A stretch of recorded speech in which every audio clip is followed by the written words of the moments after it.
Hi, this is Mike Bauer with Houston Independent Insurance, and I'm talking today about Part D prescription drug plans. And we'll be talking about 2021 and what the numbers are. Now, going into next year, these numbers will change. And then first, I want to say that when should you get a Part D plan? Well, if you already have what's called creditable coverage, you do not need to get a Part D plan if you already have a plan through your employer or something like that. Sometimes folks have Part D plans through the VA.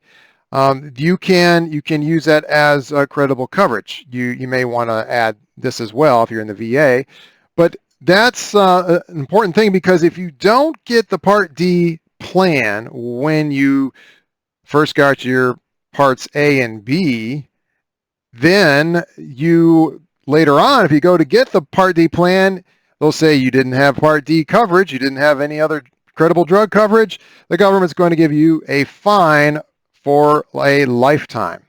And that fine will grow higher and higher the longer that you wait to get the plan. So it's important to get the plan if you need to, and the costs aren't necessarily that high. So let me go ahead and explain the different stages of a Part D drug plan. Stage one is the standard deductible.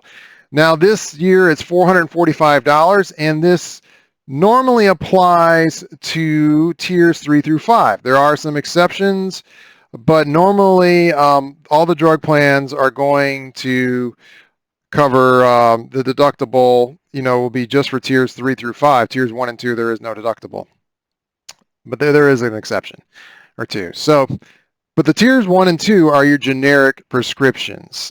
So those are usually not very high cost, and that they're low cost, and they're not too bad. But then when you get to tiers 3, preferred name brand drugs, then your costs start going up in this stage 2 all the way up to specialty drugs in tier 5. Now, when you go to stage 3, what has happened is folks that have, say, several tier 3 and up prescriptions, they're possibly going to go in the coverage gap later in the year, because what is happening is the total retail of your drug cost is being added up, and when you reach 4,130, now you have to start paying 25% of the retail cost of the drug. And so your costs are now going to go up. So it's like you're on a roller coaster. You're up high with the deductible, and then you went down lower for a while. You're through the middle of the year now, maybe getting towards the end of the year, and now you're in the coverage gap of the donut hole, and your costs are starting to go up. I know, it's kind of crazy the way it's set up.